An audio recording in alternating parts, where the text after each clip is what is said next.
So, happy Ash Wednesday, happy Valentine's Day. I see some red.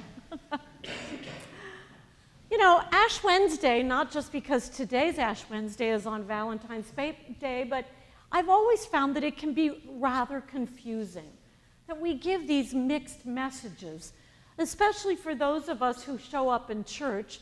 I've always felt this disconnect because I come to church and I get these ashes on my forehead and I go out into the world, but in fact, I hear lessons that tell me that I'm not supposed to be prancing about in the world letting people know about my piety.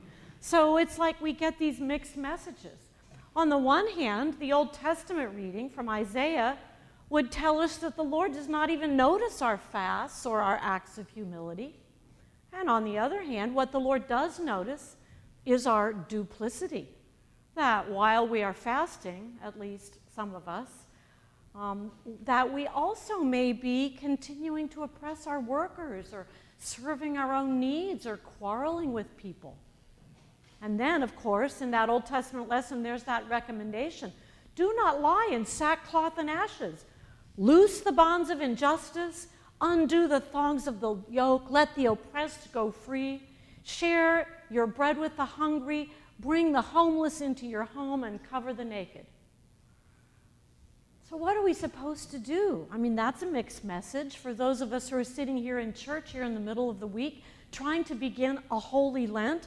I mean, in a few moments, you're going to come up to this aisle, up to this rail, and right in front of the sackcloth have ashes put on your head.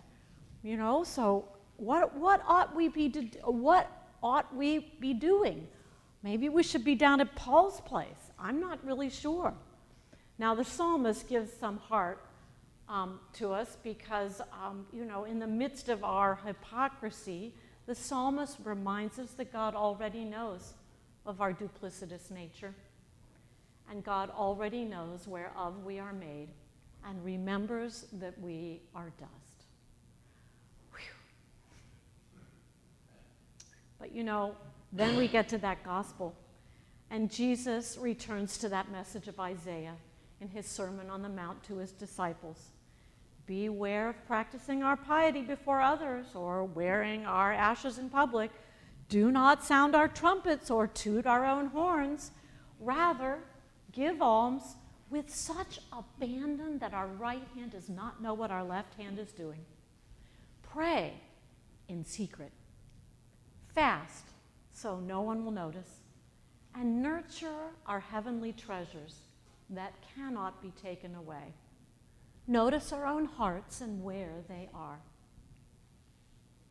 So Jesus and the prophets lift up for us our basic human dilemma, the messiness of our lives, as well as our feeble attempts at living consistently and authentically. Our attempts at walking the walk and practicing what we preach and living lives that integrate the great principles of our faith with our daily actions. So this day, Ash Wednesday, tonight, at its heart, is the time we come together here and we admit that we are not able to live lives that appear to be pure and clean.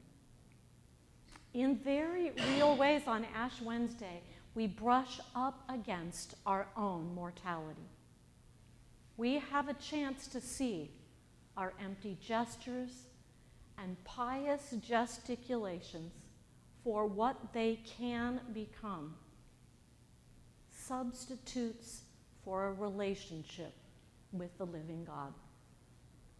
On Ash Wednesday, we are forced to look at our lives not through the looking glass of getting anything right or ensuring our successes, but through the prism of death, our own death.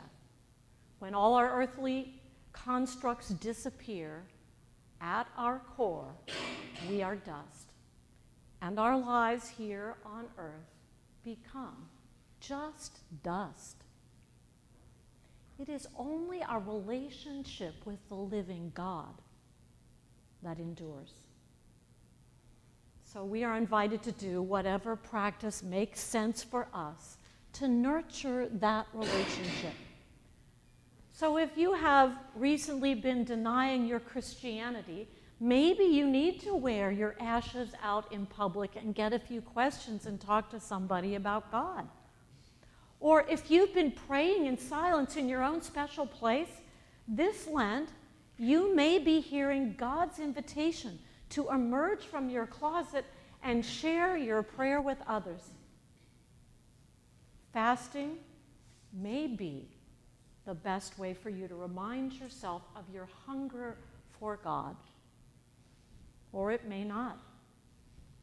Or maybe you are so proud of your work with the hungry and the homeless that in your self-righteousness you really need to stop talking to anyone except God and ask for the kind of humility that recenters your life. But beware, my own experience is that genuine humility often comes with at least a small dose of humiliation. And although that can be a good thing, it can also be painful too. The mixed messages in Lent invite us to a world without hard and fast rules. We do not abandon our Christian principles of love of God and love of neighbor and love of self, but we do listen to God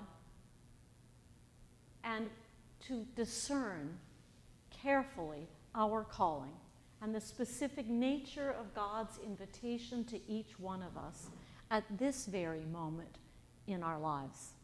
In this year, 2018, in this Lenten season, what is God calling you to? This is an invitation that may bring us some pain or hardship, some challenge, but will surely bring us through these 40 days in a way that leaves our hearts wide open to greater joy and peace and to the life that endures beyond the grave. Amen.